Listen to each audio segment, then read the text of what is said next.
Hello, it's Michelle Greenwell with Dance Debut, and welcome to the 2020 online self-care retreat for dancers and teachers.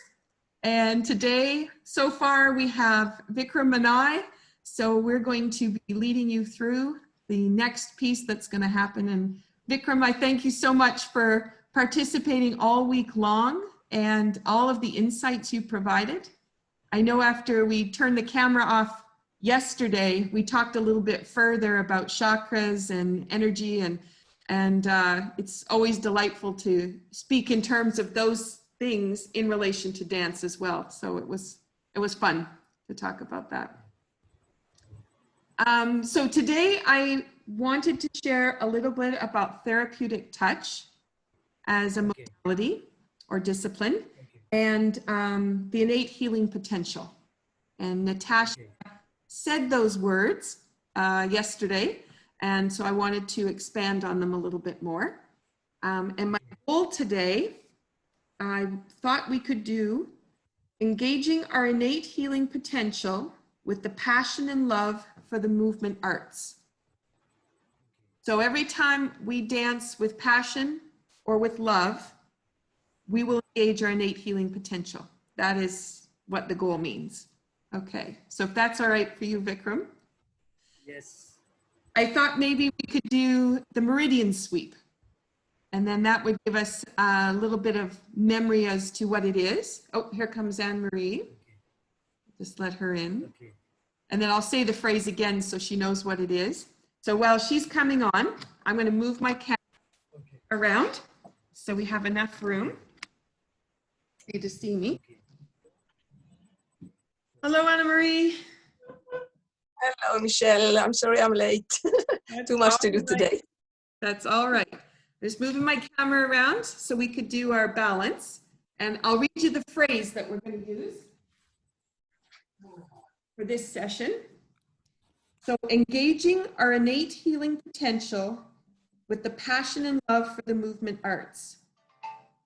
And I was just explaining that when we dance with passion or with love, automatically this goal will kick in that it will engage the innate healing potential right from the beginning. And so while we want to put that energetically together and link us energetically together, we're going to do the Meridian Sweep. So I'm just going to step back. So hopefully you can see most of me. And I'll just do that a little bit. Okay. All right. So if we sweep up the front. Perfect. Okay, so we're coming up the front. And then down the center. Up the back, over the top. And then looking into the mirror. And with love and with passion, I dance. And then bring that back down. Just going to sweep up again. Down. Up the back. Over. Looking into the mirror. I have strength and flexibility whenever I need it. Sink. Up the front. Down the center. Up back. Looking in the mirror. I love you. And back down. And there's central and governing. So now we can go around the cheek. So we have the cheek down the front of the body, this is stomach. And when we come back in, we come up to the armpit, down to the ribs for spleen. One hand goes out, underneath for heart, over the top and look away, and that's for small intestine. The other hand goes out, underneath, over the top, look away, heart, small intestine. Bladder, so this goes over the top, down the center of the spine to the tailbone, from the shoulders, down both sides of the back, behind the knee, under the foot, comes back up, Okay, 27 for kidney. Hand goes out in front, underneath, circulation. Triple warmer goes over the ear, corner of the eyebrow. Other hand goes out, underneath, circulation over the top, corner of the eyebrow, triple warmer. Gallbladder. So we're at our cheek. We go in front of the ear, sink, over the ear, sink, down the side of the body, and then that comes back in to the ribs, and then back to the belly button. That'd be large intestine. Nope, I'm sorry. I want to say liver. That'll be liver. Hand comes out. Underneath is lung. Pointer finger, large intestine. Comes across opposite nostril. Pull the bow and arrow. Hand goes across, underneath. Sweep. Pull. Awesome. Great. Okay. And that gives us our energy all linked up for our goal. If we wanted to check our goal, since you're standing, if we wanted to check the goal, at the moment, since we've already energetically balanced for it, we could have stood on our feet and said the phrase. And if we energetically didn't connect to it, we would have moved. And if we connected to it, we would have stayed. So it's one way to check to see when you're making a goal, if the goal is a good goal. So if we say, I'll say the phrase out of what we just balanced, and if our body doesn't move anywhere, energetically we're connected to the goal, okay? So engaging our innate healing potential with the passion and love for the movement arts.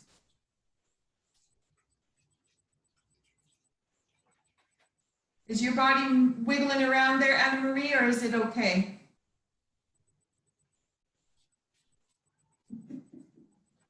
It's okay. All right, I saw you moving, but I wasn't quite sure. Okay, and I was just like, as I said the words, I just kind of sunk down into my feet. So if you wanted to do something like you're working on a new choreography, say, or a new technique, and you're trying to work on that technique and it's not coming together, you energetically could shift the body to accept the new technique and then go on. So you could do something like, I easily and joyfully learn how to do tendus, as an example. And then you might stand and you say, I easily and joyfully learn to do tendus, and the body goes, phew. You go, ha, there's an energy shift in there, meaning it's not comfortable. So then you could do some movement pattern, like we just did, or something that you have that we'll put on a list. And then you could ask it again. You could just do, I easily and joyfully learn how to do tendus. And if you stand perfectly still, no movement, your body energetically is connected to learning that new material. So it's a great way to think about things, especially if you're working with younger dancers and everything is stressful. And if they didn't practice, and then you say, what do you mean you didn't practice? And then you got to go through the exercise again, and their stress level goes up. But if you energetically say, let's just connect to this exercise, and then let's do a little dance towards the exercise, and then go back to the exercise, it'll be completely different, and the body's ready to take it in. Yeah. Okay. That jumped me ahead in what I was going to talk about today, but it was a perfect segue. Okay. So Anna Marie, I was just saying to Vikram, I was going to talk a little bit about therapeutic touch today as a discipline, how it can be assisting, and just some of the tools that come from it. And then I wanted to dive into how the innate healing potential works, and then how you can engage it in the things that you're doing, and have more involved in your classroom or more involved in your performance than you normally would have. So, okay. Are there any questions before I dive into that material? Any questions from what we've done across the week? It's been so hectic. Sorry, It's been so hectic that the question will probably come when I'm in Norway. That's right. That's why we can connect. So, okay. As we're going through, if something pops into your mind, you want to just jot it down and then ask me at some point, just as we're going through and you think, oh, I did have something, then just to bring it in. Okay. All right. So if we look at the innate healing potential, what is that? So that is energetically when the body lines itself up to find balance. So or homeostasis. And so in a structure, you would find that if the shoulders weren't balanced, they were like this, obviously you don't have balance in the system because something is not quite right. And balance will come when the shoulders go straight. That would be structurally. But we already know that it might be structural, it could be chemical, it could be nutritional, could be mental, emotional, spiritual, and there could be stuff that we don't even know about. And so those things can be out of balance, and then the whole system can't find balance. So the innate healing potential, when they studied enzymes and how enzymes function in the body, they found that if a healer held onto enzymes in a test tube, the enzymes would know either to speed up or slow down processing. Not because the healer said speed up or slow down. The healer would just be holding and creating the potential for a change to happen energetically. And the enzymes did whatever they needed to find balance. So when we sprain our ankle or we have a pain in our back, we usually look to fix the structure where the pain is coming from. But if we engaged the healing potential first and then let the body figure out how to balance itself, it may take care of the pain. And if it doesn't and we have to go in structurally, we can do it later. But at least we've engaged the energy first for it to find balance, because it knows what it needs more than we know what it needs. So how do we engage it? Interacting with another person with the intention to engage it. That's it. Really simple. So obviously, if you live by yourself and you're isolated, you might not have somebody else. So you can engage it for yourself, but it is really actually better if you can engage it with someone else, just because having them put their little bit of energy into it is enough to kickstart us in a different way. In therapeutic touch, that's what happens, is we engage the innate healing potential through the process of the techniques that they use. And we also have sessions where we have 3 people and sometimes 4 people, and having that extra person who just stands and just holds on to the whole space for the group is enough to get that healing potential supported in another way. So I'm sharing that with you because you probably aren't thinking of that, because everybody goes, oh, you know, I have this pain in my shoulder, I'll take care of it. But it would be really nice if you could call on your buddy to say, I got this pain in my shoulder. Do you want to come on over, have tea, and I'll put sweets on or something. And could you just give a little bit of love to my body for a moment with your hands over, you know, maybe a sweep, and then the potential is engaged. So it's another way of thinking about how you could help yourself, and by creating that conversation with someone else, whatever you do for you, you're doing for them. So it becomes mutual. Okay, so how do we engage that? So there's 3 of us here. Does anybody have a pain or a stiffness or a something that we could use as our gauge? Not really. Okay. A little bit stiff, a little bit, My neck, a little bit. neck. Both of you have stiff. Okay. So I'll go with you on that one. I understand that one. Okay. So let's just turn our heads and see what it feels like going the one direction and then the other direction. Okay. And so let's engage, Anna Marie, your healing potential. So Vikram and I are going to hold the space for you and we're going to help you. All right. And then we'll measure everybody again afterwards. Okay. Now, the way that you can do it is you could do it in your mind, but I really enjoy putting my hands out into the field, into the space around. And if I'm engaging on Zoom, then just usually I'm just putting my hands so you can see them. I usually have my hands out and I just kind of picture of all of us together in a bubble. And I'm going to put Anna Marie in the center of the bubble. And Vikram, I'm going to see you beside me doing that same, just as my visualization. And then just holding the space. So let's do that. While we're doing it, you could center how Natasha showed you yesterday. So bringing yourself in, that breath, nice deep breath, and then grounding, just placing that energy down through the feet. And then we're not picking up anything from each other. We're just holding the space. Okay, so if we put up our hands and take a nice deep breath, and we'll just hold the space for a few moments here.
Okay, we come back.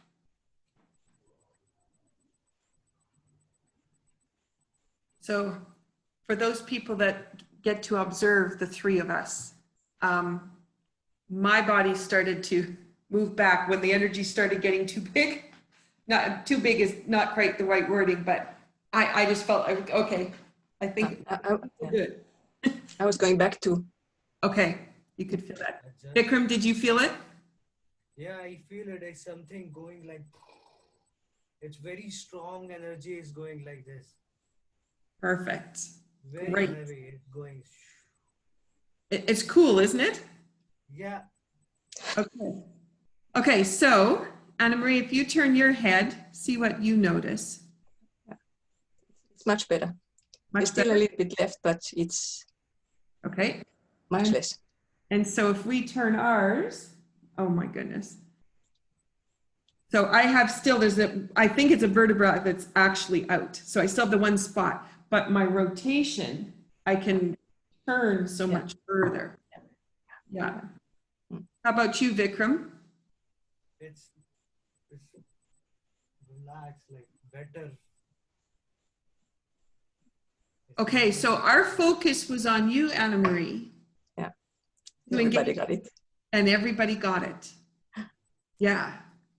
So when we reach out to help someone else, so there's our compassion, then always something comes back. We don't know what it's going to be, but that was a good way to try to measure it.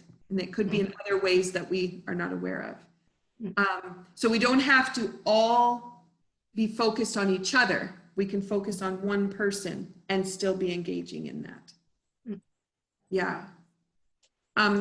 if you were to start a dance class that way, or company members, you know, how everybody kind of comes into the room at different times. They bring their day in with them when they come through the door. But if they actually officially left themselves at the door and came in the door and then matched up into groups as they came in the door, might be 2 people, might be 3, maybe 4, and just kind of honed into where am I at before we start and connect. And then you come into, after everybody's had a chance to do that, and sometimes the teacher's not in the room yet, but then the teacher comes into the room. Okay, now let's do something to engage all of us together. It might be verbally create the goal, like I've done every day, or it might just be let's just connect to each other, because our goal is to be here together.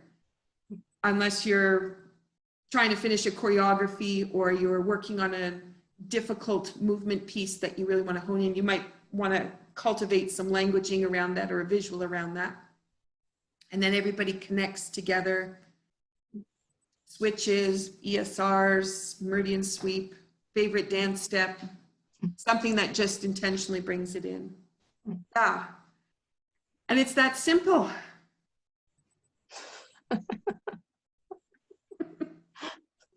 And for me, working with dance, what I've spent the last decade, I mean, before that, I was figuring out how all of these techniques work and bringing them into the classroom. But in the last 10 years, really focusing on how do I take a dance step that I am so passionate about and use it to heal. So yes, it's beautiful to perform it. Yes, it's nice to go on the stage. Yes, it's nice to collaborate with all the other people in the room. But at the end of the day, when I have a pain in my knee or my elbow or whatever, and I know I can go into my studio, turn the music on, and just do my favorite dance, and the pain is gone. That's why we dance, you know, at the base level. So very simple. And people don't realize how one tiny little step, it might be just a port de bras, you know, and you have a favorite sequence that you go through and the body goes, oh, this is my favorite. And it relaxes, I love this. Lets it go. Yeah. Okay, so that would be engaging the innate healing potential. If you started each class that way and made that your personal goal, every time you were involved in what you're doing and you've engaged it, you think how many times more you have now said to yourself, I am worthy and I offer you the opportunity to balance. And that's different than I'm going to dance class or I'm going to rehearsal and then do what you're going to do and then go, oh, now I need to recover. So now I need to do something else. And I've spent the last 4 hours rehearsing, but now I'm going to need more time to heal. But it's a lot different if you go in with the anticipation, I'm going to heal right from the very beginning. And I'm going to do 4 hours of healing. So when I go home, I don't have to think about it because I already did 4 hours. Yeah. It's already there. Yeah. And then if you were to, at the end of your class, even like the cook's hookups that I showed you, crossing the hands over and linking, even if you did that at the end to lock that energy in and say, I acknowledge you, a couple deep breaths. There were some difficult parts in the rehearsal today. I acknowledge they were there. I achieved what I needed to achieve. I'm successful. I love what I've done. And just allow yourself that time to process it. Then you're not going to take out the door, I didn't get that step. Oh, it's going to take me all week to practice it before I get back there. Or I don't have enough time to practice. And when we rehearse tomorrow, I'm still not going to have it. Whatever thought's going to go through. But negative thoughts. Yeah, let it go. Let it go. And then energetically connect it back up again. Yeah. Okay.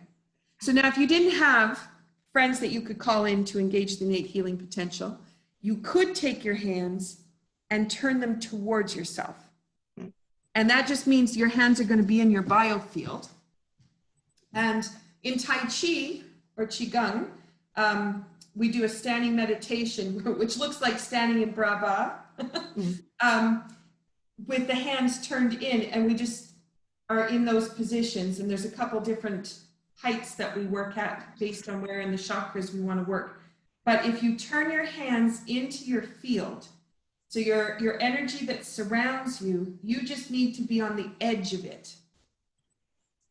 And if you just hold on to the edge of that, your body will move when it's engaged the healing potential.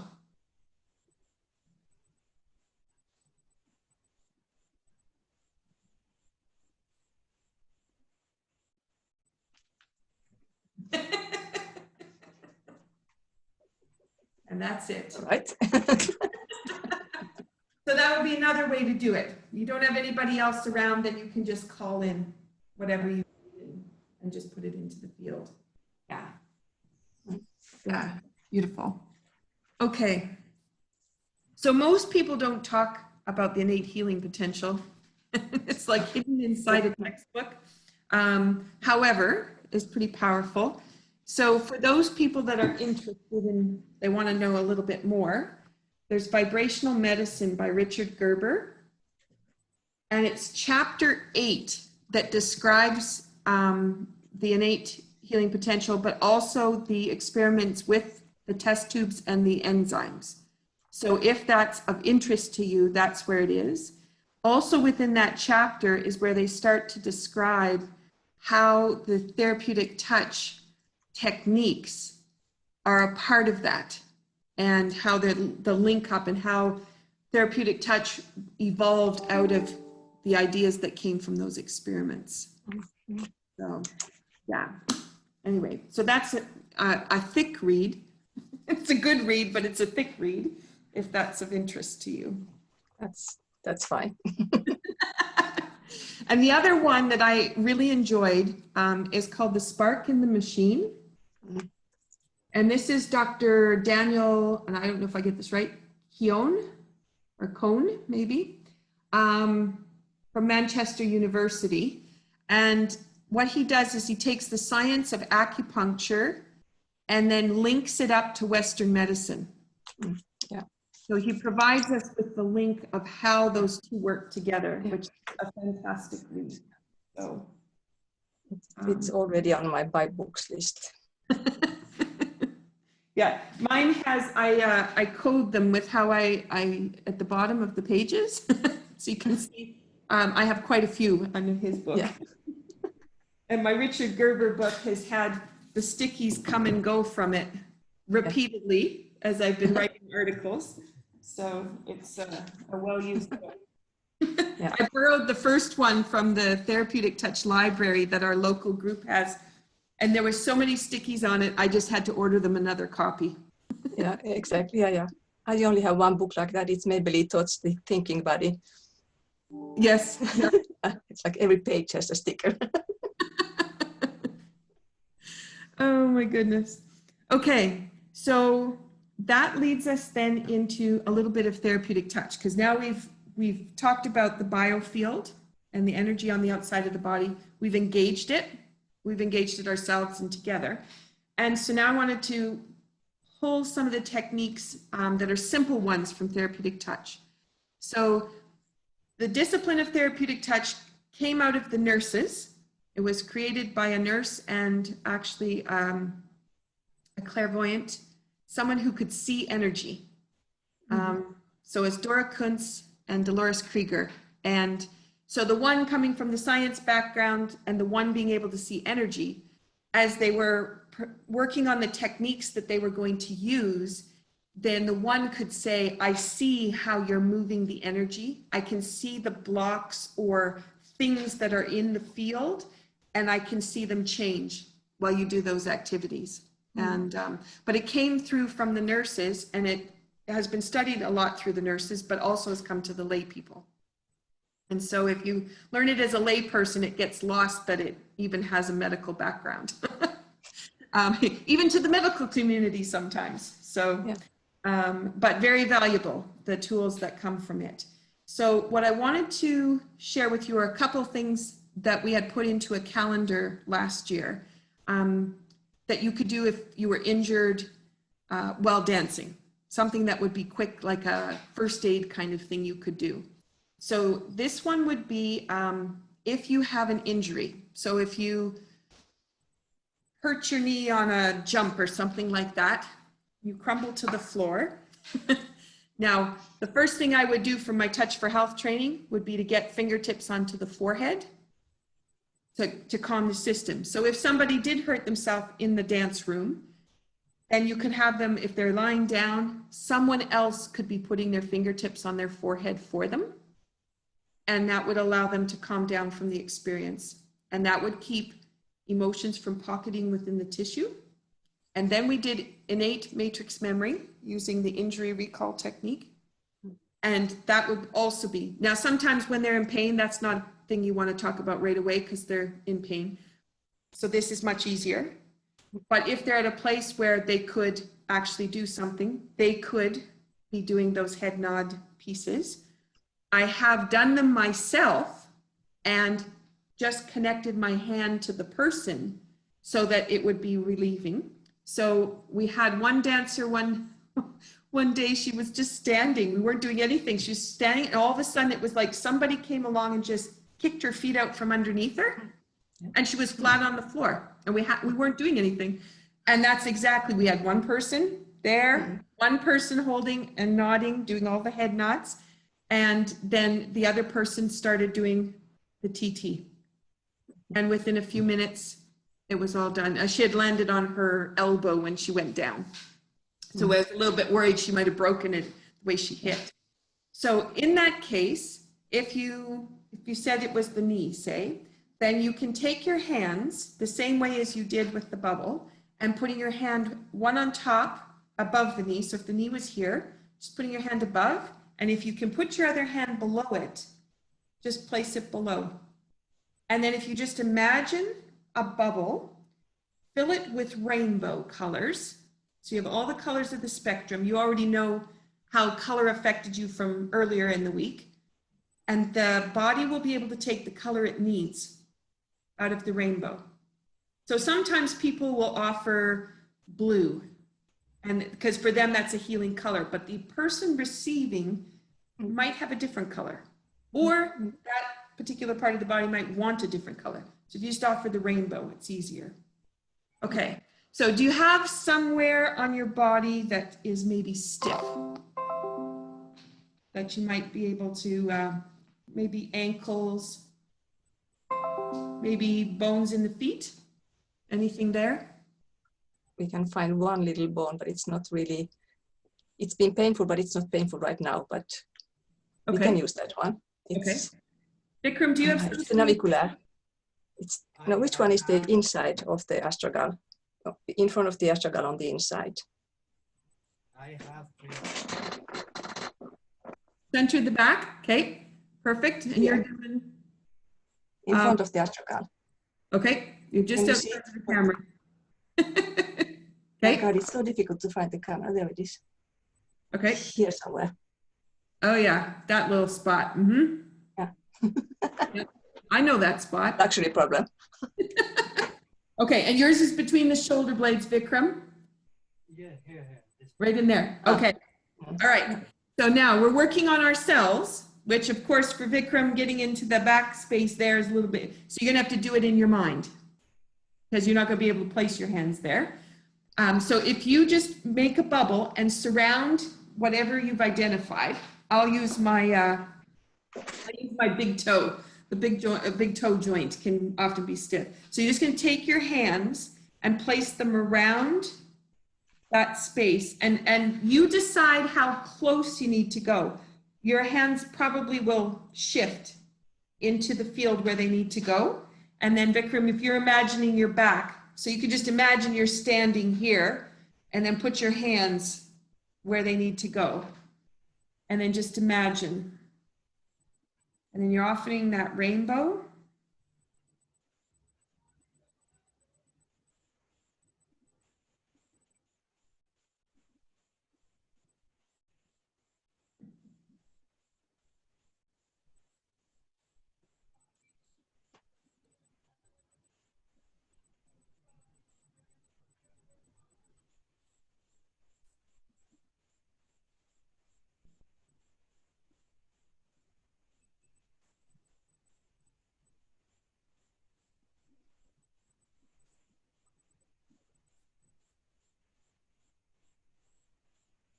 And then whenever you're ready.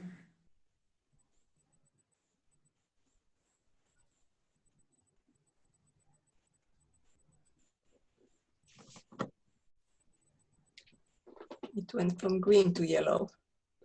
Ah, okay.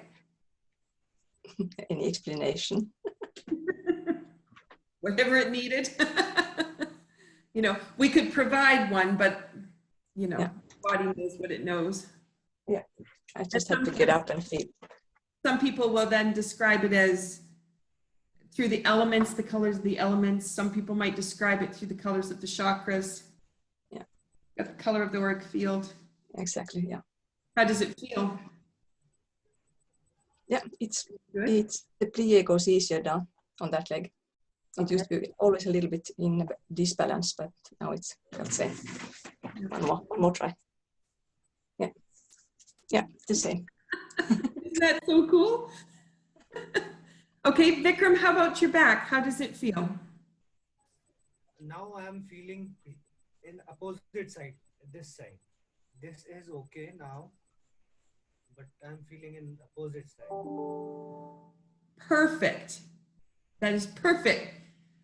It's so delightful for you to say that, because what happens is if it's emotional, it'll move.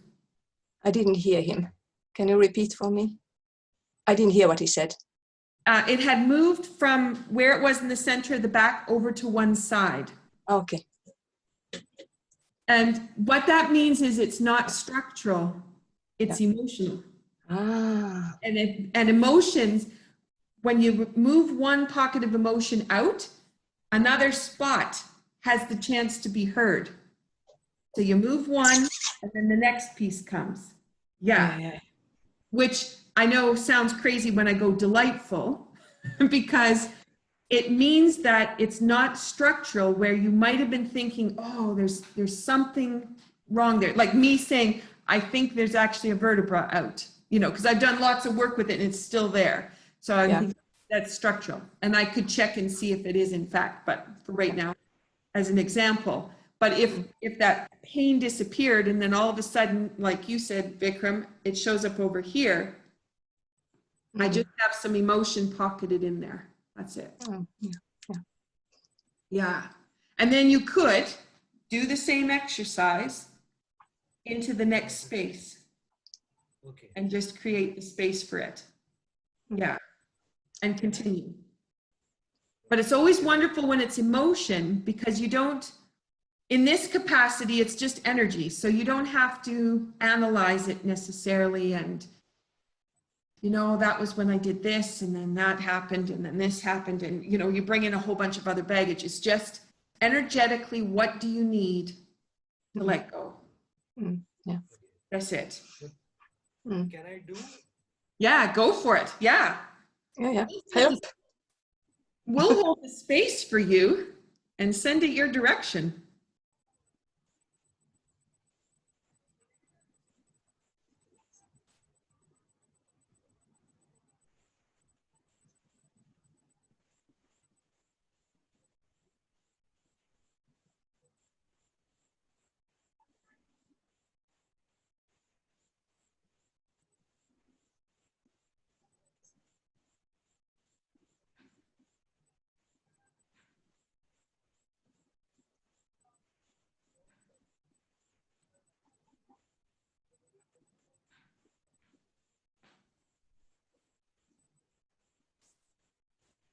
I'm falling forward.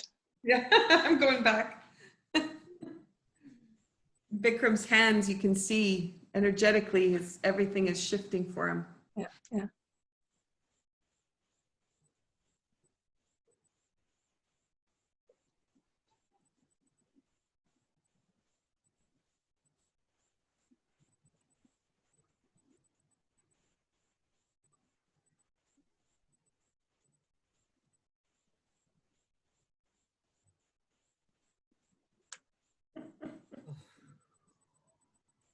How's that? Where did it now go? Yeah. Yeah, it's moving, something moving in this side and going till here. It's like, and very strong very strong. It's moving from down to up. Now I'm feeling like very free from the spine, both sides. Yeah. Beautiful. But still little pain in this side, but it's better. And I just thought, let me check my neck. Yeah, huh. Nothing. Better? Neck is, That vertebra piece is, neck, and my neck is moving like this now. It's like yeah, full back. It's full back. yeah. Mm-hmm. Mm-hmm. First time I'm feeling it's amazing. Like my hand is here, but healing is here. Something moving is Yep. in my back. Yeah. And that's how distance healing, a lot of times, because somebody might call and say, could you please send me a treatment, is what they would say for therapeutic touch. And so then you'd take some time and, you know, imagine they're in front of you and be able to do that and send it to them. What I do find is when we're together online and that person is actually connected right into it, it changes it a little bit. I did have one person say she sends treatments to her sister regularly. And so what she does is she does a treatment, puts it into a little fancy box in her mind, and puts it up onto a shelf in her mind. And her sister, when her sister has the time, sits down, makes the space available, takes the box off the shelf, opens the box and accepts the treatment. So that's how she engages so that she's an active participant in what's happening in the session. Yeah. Beautiful. Nice. Okay, so Vikram, you led us to a wonderful spot because you were describing about how it's at your hip and it's coming through and you can feel it. So if you were to take one of your favorite dance moves, and it could be a sequence of 3 or 4 things, whatever, is there something that's your favorite that you could identify right now and be able to move easily?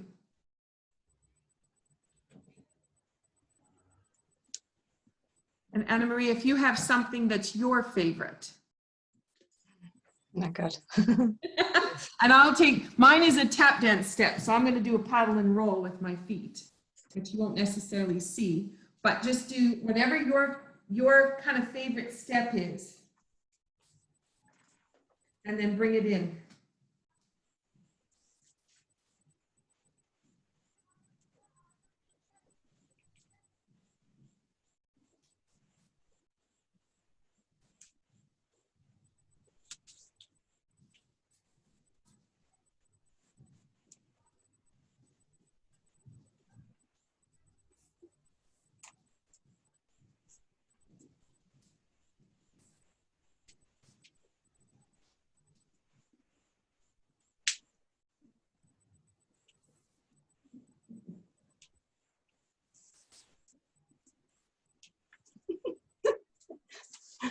I don't know how much the camera got there. My space is so small. Nope, but it looks great because we're all just like took off and we're like, oh yeah, into our spot. It's great. Vikram's movements are so smooth. Yeah, really nice. Moving very.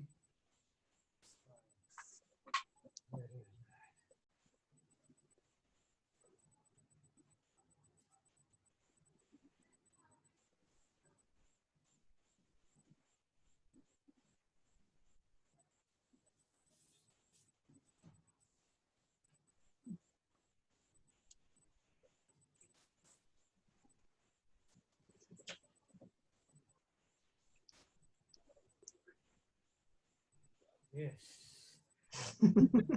Nice.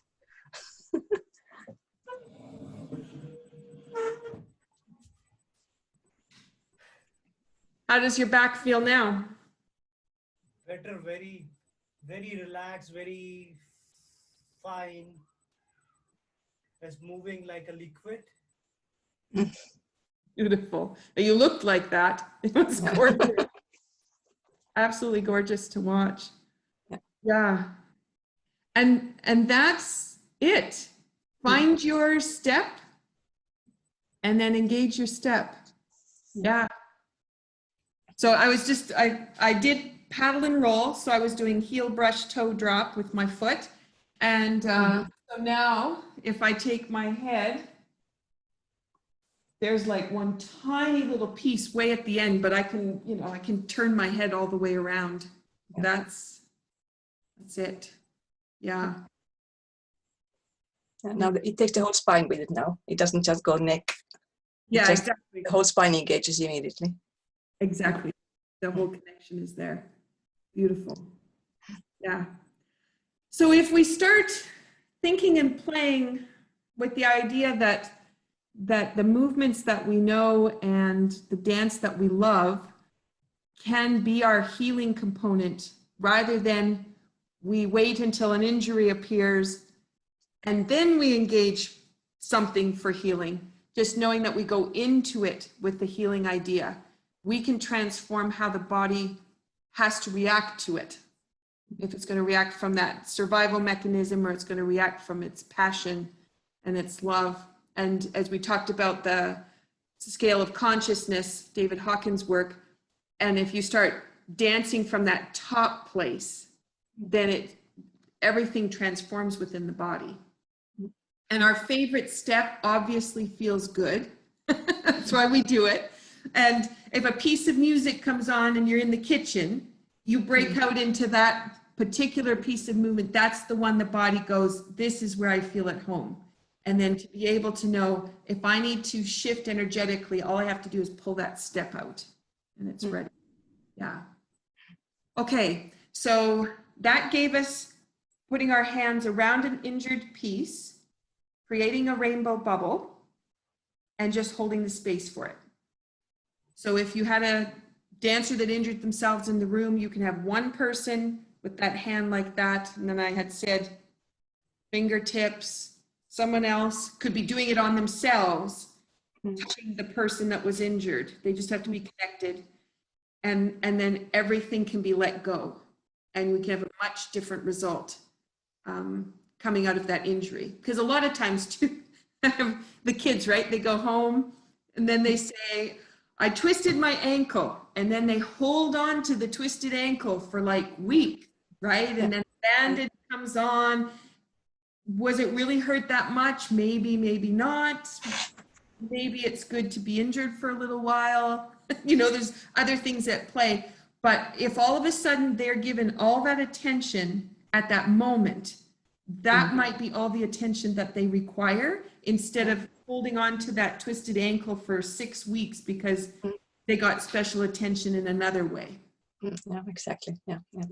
And sometimes when you fall, sometimes when you fall, it's enough to just think it didn't happen and you have no pain at all. Exactly. Yeah. It's quite amazing. I know, the body is so cool. Okay, so let's go from that one. So that one's holding the space, and then I'm just looking. We made a calendar last year which had all of these different tools in it. So I'm just looking through my calendar. Of course, yeah. Okay, so if you had a bruise or a strain, from the place of injury, you would sweep your hand above the area, back into the body, to the next largest joint, and then you would pull the energy like a string out of the joint and continue doing that until the pain subsides. So let's say you fell down and jammed your hand on the floor. So the pain is shooting from here. So then instead of, sometimes what they'll do is they'll sweep like this with the hand, but sometimes it means they're going to hit the end of the line and then there'll be more pain. So sometimes it's easier to sweep it back in. And in this case, then you would be sweeping and then take it to the elbow and then just imagine a string and just pull it out. And then you don't want to just throw that up into the air and have it floating around. So you put it down into the ground. So if you just pull it out and then drop it down to the ground and make a point of that. In my Therapeutic Touch class, we have a black circle that we put on the floor, and that black circle collects any energy that we've pulled off of something. So everybody always puts it into the same place. But then it's just a sweep and a pull.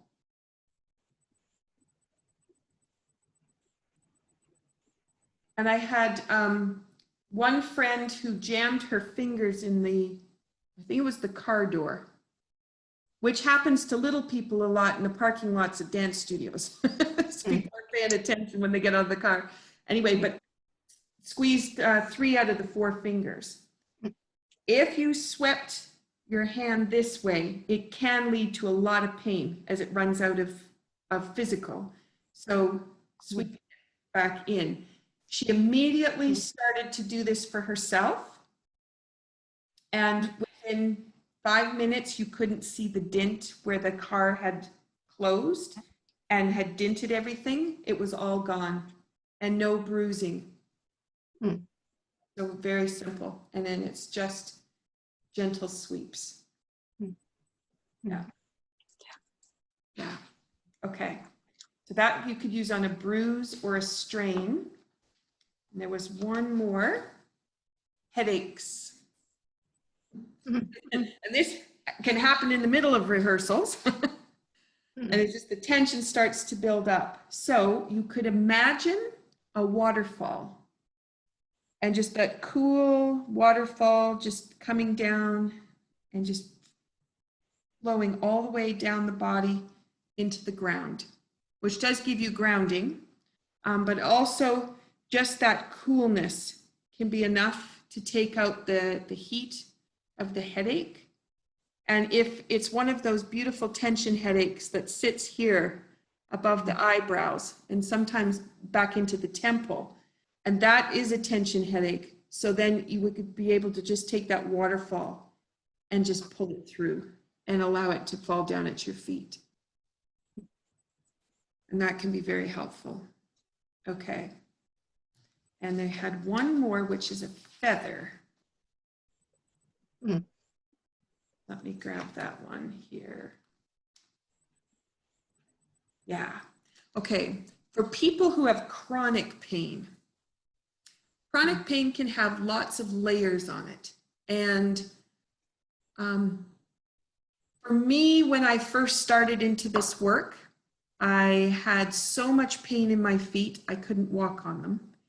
And to try to get across the floor, like walking on them was like walking like this, because I was trying to do the least amount of pain, and walking through the foot was definitely not happening.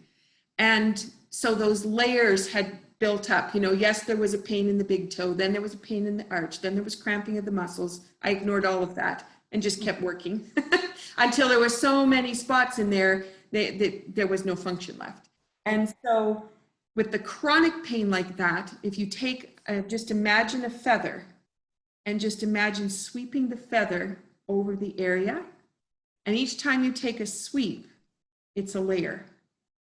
And you just keep sweeping the layers off.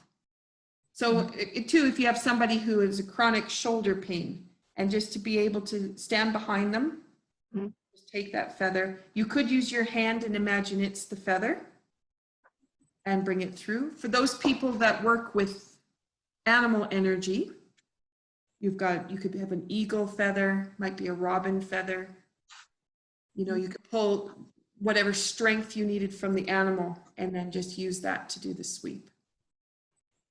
So those are the basics of therapeutic touch. They do have a full protocol that they use to do a treatment, as they call it, or a session. I like to refer to it as a balance, because now I know that we're just trying to balance the field. But that gives you a basic piece that are instant tools that you can use when something happens or afterwards if you get home and notice something is different. Okay. Is there any other kind of injury or pain that you'd like me to talk about that maybe I didn't address? Very many dancers, especially ballet dancers, have sacroiliac pains. Okay. The other tool that I would use in that case, I mean, you could use your hands and you could just spread it out across the joint for sure. And again, remembering that the joint might not be the place. So your hands might start there, but then like Vikram was doing when he had his hands here, his hands started to oscillate and move. And he was really identifying with what the energy was doing. So again, in that joint, a lot of times it's that tension. So as you start to release it, you might notice, you might want to sweep the energy down to the floor and bring it through. Or you might notice the hands want to go somewhere else. So you start in the joint, and then all of a sudden it's like, you know what? I need to go right from the top of your head and I need to pull all the way down. It really has nothing to do with the joint. That's just the pain where it is. That would be another way. And then again, just really light sweeps, just to let that continue. I also use the figure 8. So obviously I'm not going to be able to get right into the joint because it's a structure, but I could in my mind imagine the joint and let my hand sweep the figure 8 through the joint. So the pelvis can do an 8. The pelvis can do an 8, absolutely. Yeah. Yeah. And if I was offering it to the other person, so they're standing in front of me, I would be able to stand on my feet, standing with my feet shoulder width and letting my hip release, trace my figure 8. I'm imagining them here, but let my own body do the movement. Yeah. And I can transfer that to the other person. And it wouldn't be hard in a dance class either, in a warm-up, to be able to identify that person has that joint, they know it's a problem, and then to be able to say, you know what, we're going to do this for so-and-so today, and everybody does that action. And then the person receiving, we used that phrase earlier in the week. I lovingly accept this information into my being. Because for some, it's hard to receive all that love and attention. They're used to being ignored or trying to ignore things. So if you say, okay, I have the whole room sending me love and I accept it. I accept it into me and allow them that opportunity.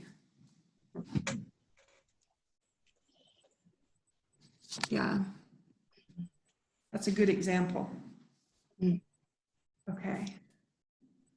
Anything else, Anna Marie? Not for the moment. Okay, all right. Anything else for you, Vikram?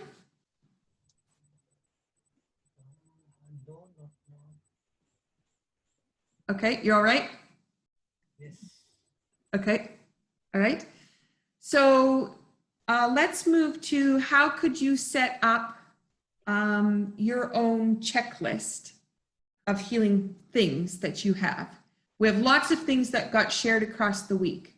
So it could be making a list of the things that I maybe have shared or talked about, and you put that onto a list. Here's my list of things I could do. But then if you go to your dance steps or your movement patterns, give a movement pattern a name somehow so you can remember it or identify with it. And maybe it's just free movement, but then you put that on the list. Excuse me. And then that list is going to continue to grow. Mine started out as 3 pages and I think I have 7 or something now. I just started to, techniques kept coming at me. I just kept adding them to the list. But then what you can do is use your body pendulum and ask the body which of the tools would be most helpful. Because they're all going to be helpful, but sometimes it might want something specific. So if that's the case, if I say I've got on my page, I have 30 items on my page. And those 30 items I could use in my body pendulum. So I could just stand and then I could just go, is it from 0 to 10? See if there's any movement. 10 to 20. my body moves. Okay, so something in the list from 10 to 20. So I go 11, 12, 13, 14. Number 14 on that list is what my body is looking for. And then let's say on my list it was that paradiddle, so that little foot movement I was doing. I could say, well, how many times do I need to do it? 1, 2, 3, 4, 5, 6, 7. And I move on number 7. That would be a way to ask to give you an idea. Both of you felt it. You know, both of you easily moved, but both of you are also very energetically aware. So you knew when the end kind of hit, you went, yeah, I'm done now. But someone else might not know that. So then at least 7 would get you to where you wanted to be. Sometimes it's like 2. Yeah. And that's all you just had 2 little movements, and then the body goes, yeah, I'm good. But it's because you drew attention to it, you identified what was needed, and the body said, yeah, I just need that little tweak. And maybe it's an energy thing too. It's just, it needed to connect 2 points, and then it was good to go. Yeah. Okay. So that's something I've done, is create that list. My list has books on it. It has movement patterns. It has techniques that I know, and it just helps me navigate quickly. The other one is music options. So I have a healing list. So when I need to do something, I can go to that list. And again, I can use my body pendulum and find out which song is the song my body's looking for. It might be the tone that's in it. It might be a song that I sing to, because then I need a vocal to come into it. And so I have a little bit of a range on that list. So that would be another thing that you could do to create. Okay, and then goal setting and vision mapping. So this one, I created a little poster that I put up on that handout page. So going to dancedebut.com, going to resources, going to articles, 2020 retreat. And now it has a really long list. It has the 5-element foot diagram. It has the clock diagram, and then it still has more handouts at the bottom. And I thought I would share with you this little checklist here, just so you could see it. And, okay. Oh, wow. You can do things like that. All right. So I'll walk you through this a little bit. All right. So if I'm working on something and I want to dig into it a little bit deeper, in this case, I started talking about goal setting and vision mapping. So let's talk from that perspective. So my goal when I moved to Cape Breton, closed my dance studio and stopped running a studio, was to be able to spend more time. But at that time I thought the foot rub was where I had started, and getting that foot rub information out into the world. So the last decade I have been devoted to how to get, well, it started as that tool out, but it's been bigger than that, and it's culminated into this week, really. So what I can do with my vision, as I'm trying to identify where there might be some blocks in my vision, is I can look, see if you can see can you see my cursor? Yeah. Okay, so I've got my goal and my vision in the center, and then I can surround it by anything that needs to energetically be connected to it. So obviously my family is going to have to be on board, because if I'm going to be doing this work, they need to understand what I'm doing and they need to be supportive of it. I might need to energetically balance that. And my family completely supports all that I'm doing. I know I'm supported, something like that. And then I could do a movement pattern and balance it. I could look at the friends that surround me in relation to my goal. Who are the friends that are going to support me? Who are the friends that are not going to be supporting? And then know how to navigate that. It's not that I'm going to get rid of those friends. It just means when I go to talk to them, I'm going to talk about other things. but the friends that I have that might be supporting my goal, energetically connecting. So I can look at the value of that. I can look at my career, where I want to take it in relation to the vision, my personal growth, my own health, and then I've got any other hobbies. Right now, I don't have a lot of other hobbies. I'm passionate about my dance and my healing. They all roll into one. However, one of the things I've learned with the vision mapping is if you take each of those, and you could add different titles in there that work for you, but if you put your goal on a piece of paper, it might be a picture of what you want, it might be a vision. Put it on a piece of paper and stand on it. And put papers around you with all these other words on it. Stand in your goal and then step over to another part of the goal. So maybe I step over to family. Stand in family. Look around away from the vision and just see if you have any awareness that comes. You could write it down. Turn around and look back at your vision. See how you feel.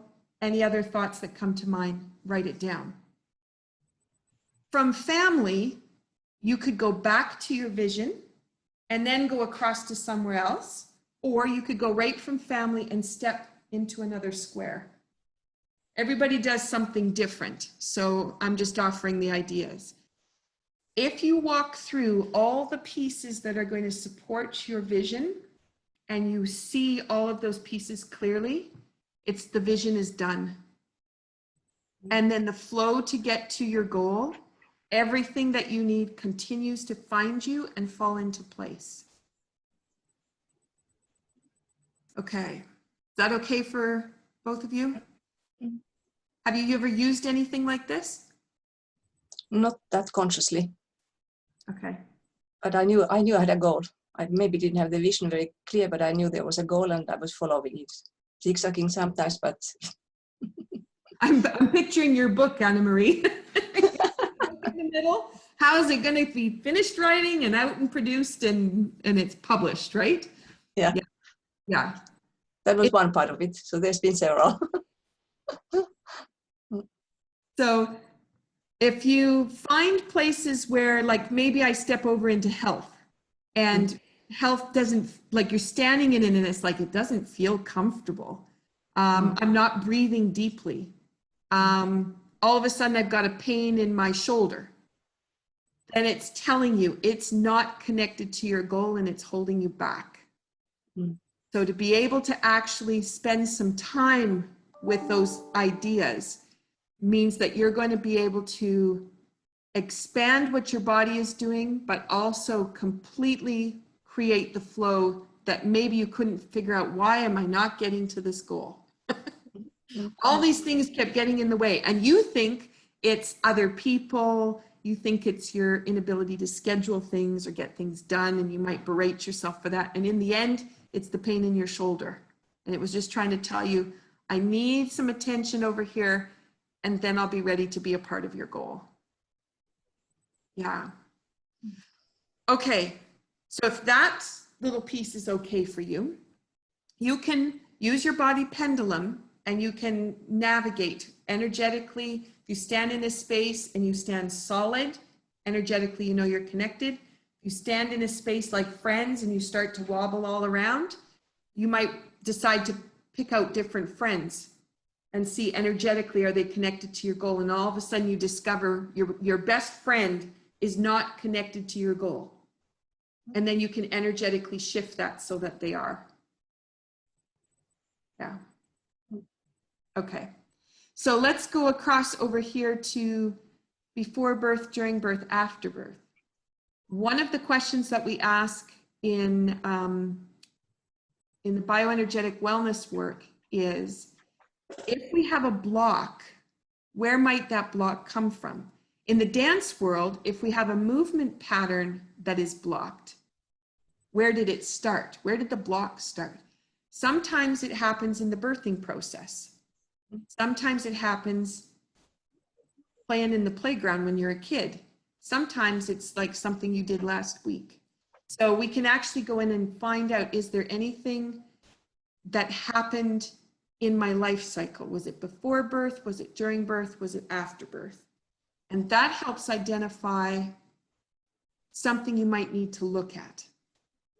If it was before birth, it usually is something not related to us. So usually it's our mother had an experience and it locked into us, and emotionally the frequency of the emotion locked into our body, but we didn't know what to do with that because we were in utero. Example for that would be, I did a workshop one time, it was a Candida workshop, how to energetically shift the body so that it doesn't respond with Candida. And what came up was 6 months in utero. And I thought, okay, that's really weird. And I started to cry. It was really emotional, and which is unusual for me because I don't usually do that. And so I called my mom and I said, what happened at 6 months? And she said, oh, the doctors told me I would never carry you to term and to prepare that you would die. I was like, holy crap. And so that's what my body was carrying, was that time. And then I was able to, I used the protocols for the Candida because I was in that workshop, but I used a protocol to release the emotion of that. And then, and since that time, I don't have the same flare-ups. You know, if you have a little bit too much sugar, I don't get the same kind of flare-up. So, yeah. Okay. So if you're okay with that, I'll just bring you down to these other pieces. We've talked about them already, but it's in a chart form just so you could see it. So we did standing in the colors on Wednesday, so the third day. And what I've done for the 5 element emotions is just put in what are the emotions that are linked to each of the elements. And you might decide you just want to stand on each one. So if you had a goal or a vision, then you could stand in fire at the top. Sorry, I'm pointing with my finger, but you need my cursor to travel. So if I stood in red, and I could see how does it feel? And then I could think about joy, love, and hate in relation to my goal. And if I stood solid, no problem in the fire element. So then I could move myself down to earth, stand in earth. And maybe I move around. So maybe I just put my fingertips on my forehead until the body stops doing that circle. It kind of locks in.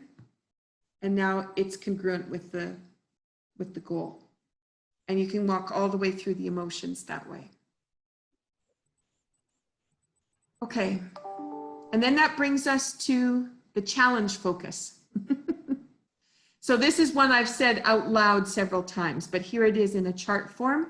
So how might we be challenged? And a lot of times we look at structurally, and many times it's not there. A lot of times it's over in emotions or spiritual. And spiritual being, are you following your goals, your life purpose?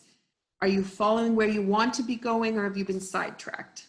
And so a lot of times that pain in our knee has to do with a spiritual component. Are you really stepping forward into the future you wanted?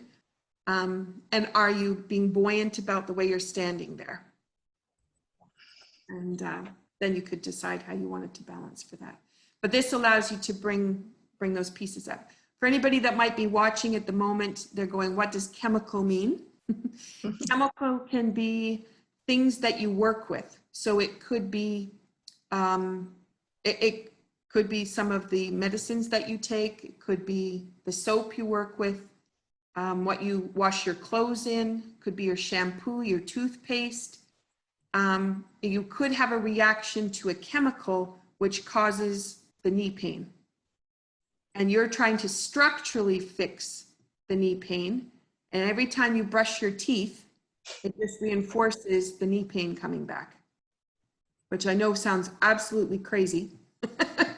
But there might be something in the toothpaste your body reacts to. And of course, you brush your teeth, go to bed, it sits in your mouth all night, you know, and then it does do something to the tissue. and holds on to it for you. So that's another way that you could look at if you want to dive into things and see if there's a little bit more. Okay. Those are my go-to checklists. So Nice. any questions on those? No, you were very clear. Okay. Lots of thoughts, but I know. Go back and watch it again. Okay. All right. So the last part I wanted to share with you is it's called the prayer of initiation. And I had looked up, someone had said those words to me before, and I went, okay, that sounds really interesting. So I looked it up, and then I thought, I need one. I need a prayer of initiation. So I posted it up in the handouts, but I thought I would give it to you now and allow you to finish off the week with this prayer and just into your body, just to be able to feel how is it feeling and bring the flow in. And hopefully, Vikram, where your back is at now, everything is just, you'll be able to just feel the fluidity of that coming in. And Maria, I'm thinking about your foot and that spot on your foot, because I've had that same love spot many, many times. how interesting. Over the years, yeah, depending on what I'm jumping on. So I have my version here as in I just keep it in my studio. So I'm just going to read off of it. So if you want to just sit and relax and close your eyes, deep breathe, use the centering exercises we experienced yesterday, and then grounding to bring the energy through the body and down through the feet. Let go of anything you don't want. And I'll just read it and you can just relax and enjoy it. So the prayer of initiation. May the spirit of the elements engage us in a voyage of discovery with senses aware. May the fire of our spirit be inspired to reach for the richness of living. May the metal within our structure support the adventures worth pursuing, while the breath that nourishes us creates a lift and a joy. May the water that flows through us and around us create an open voyage with a patient and faithful ebb and flow. May the wood that creates constant transformation lead us with stability and grounding, while nourishing our intuitive passion for adventure. May we live with intention that keeps our highest goals in focus and our path clear. May our compassion for others shine in all that we do and say. May gratitude fill our heart and transform our love into a nourishing inspiration for others. May our journey as one bring consciousness into focus, such that nature and nurture can walk in harmony. And let us do this journey together.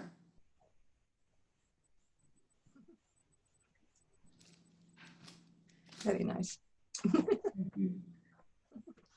All right.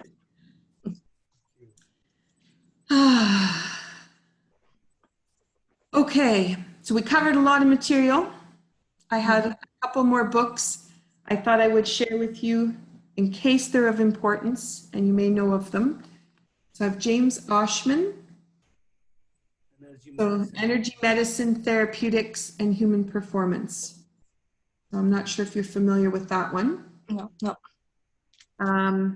That's all the science of movement with it, which is, yeah.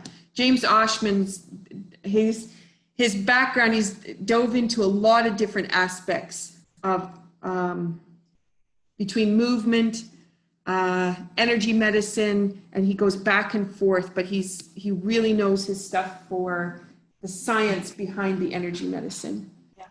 And then there's Mind Over Medicine, which is heard about that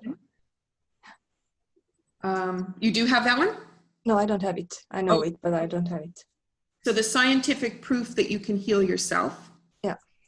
That one. And I'm so convinced of it that I'm so convinced that I feel I don't need a book.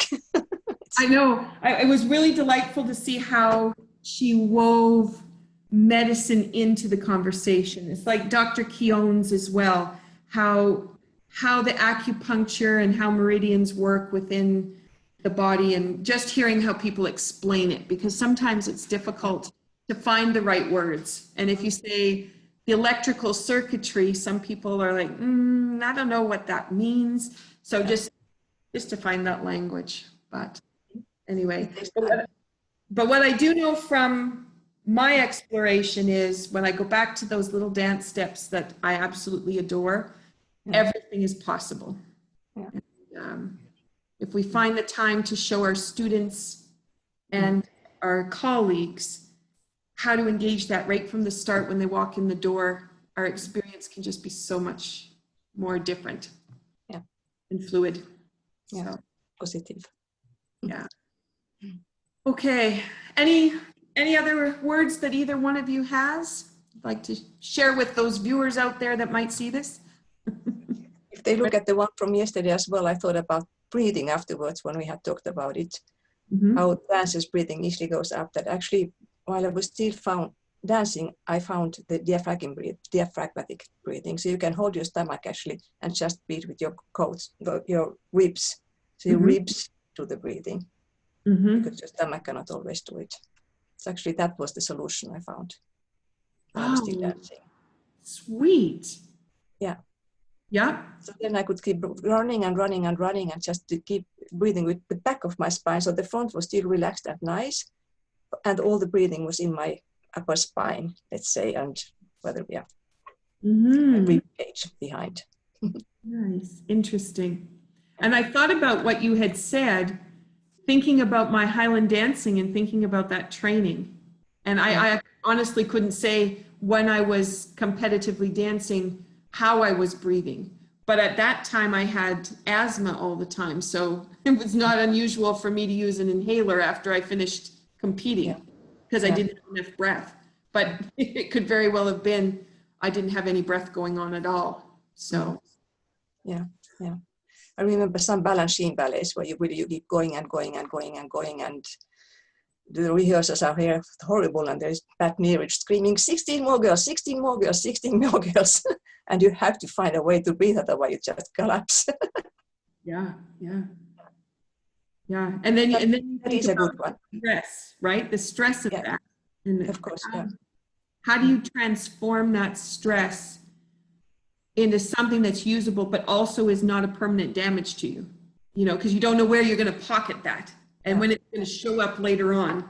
Yeah. That should be part of repetitions, but it's not. You deal with it somehow. Usually not very consciously when you're in that situation. But I teach that one too. I do all the breathing exercises, you know, up here, how does that feel? And all the other places, you know, I divide one lung to the other one, breathing through one nose, even if it's not the truth.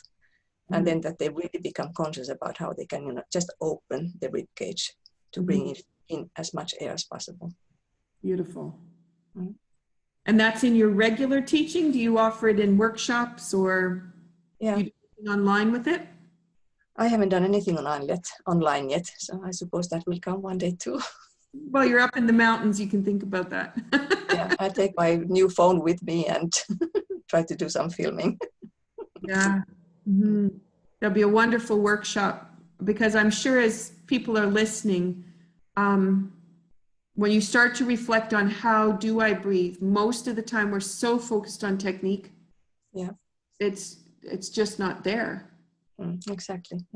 You know, it would be interesting, even just taking from that concept, you know, what would it feel like to move with certain movements and understand what the circulatory system was doing. Yeah. You know? I mean, I think it started with imagine keeping your belly button in when you do an arabesque. It's pushing your third vertebra backwards. How can you lift your leg? So that's when really my brain started going around and said, you know, this is impossible for the body. Yeah, we're asking for the impossible. And then critiquing ourselves when we're finished that we didn't accomplish it. Exactly. Yeah. Stupid. Can't do it.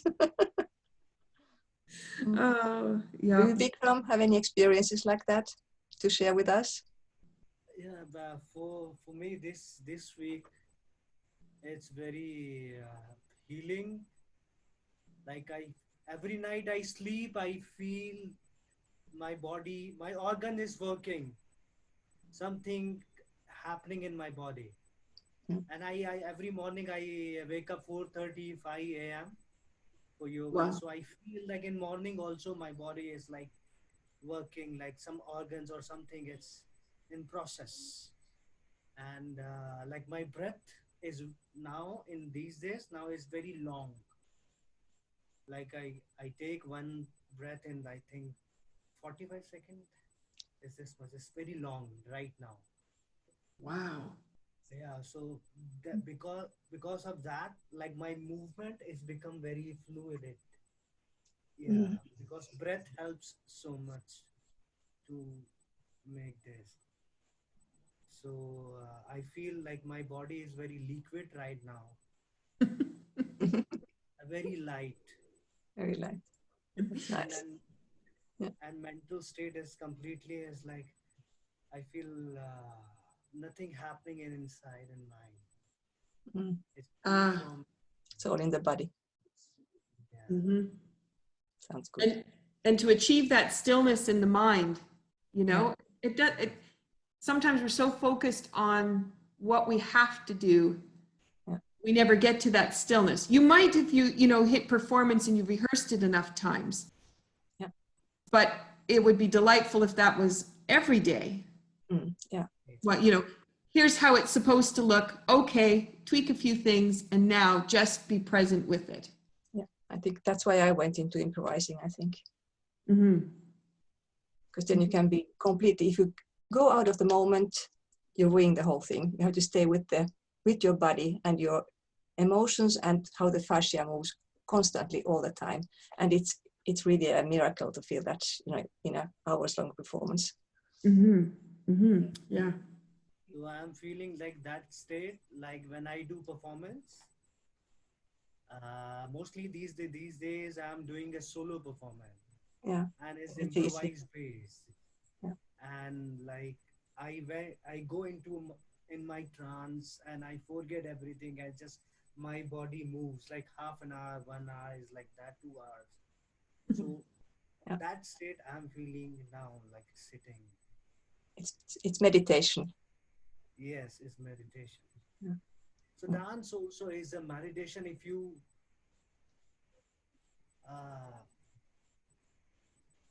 improvising, not fixing anything, Mm. just going with the flow, like body allow your body to dip in this internal and outer cosmic world, Energy. universe. Yeah. Do you use music, live music, or? Yeah, I use live music, sometimes recorded, sometimes no music. Yeah. Because I feel like music is in our inside or everywhere. It is. Everywhere. Yeah. So I tried once to recorded music, and I couldn't do it. no, sometimes I don't use music. Yeah.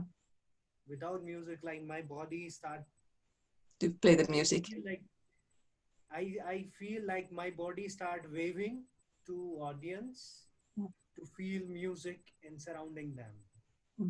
Mm-hmm. Mm-hmm. And when I do Tai Chi, most of the time, that's without music. Sometimes if I want particular lyrics or something, I might put it on, and then it turns into more of a dance than it already is. Yeah. Being a dancer, that my Tai Chi just looks like I'm a dancer. But yeah, it's just so fluid. And it is delightful to be in the silence. Yeah, yeah, it is. Yeah. Yeah. Great. Awesome. Okay. Well, I will probably, I collected the emails of those people who had signed up. We didn't see everybody, but I will send an email out in a few weeks and see if people want to connect and just see where people are at. And when we've done that off of the retreat I did last month, it's really interesting where people have gone. So I would just love to connect and see what have people done with what they're doing. So yeah. And if there's insights or if there's areas where you know you didn't hear it the first time, but it's like, ooh, I'm ready for that information now. Then we have that opportunity. So yeah, it'll be after you get back from the mountains, Anna Marie. Yeah, September. Yeah, beautiful. Well, thank you for coming and sharing the time and being here. And Thank you so much, Michelle. You are welcome. Future, if you have any kind of workshop, please let me know. I will let you know. We've got a couple of things coming up. So as I get that all scheduled and in, I'll let you know. Yeah. Yeah. Beautiful. Good. All right. Have a good sleep, Vikram, and Anna Maria. I guess you're kind of towards the end of your day too. I'm going for a swim. Sounds good. Thank All you. right. Thank you so much. Take care. Thank you. Bye-bye. Take care.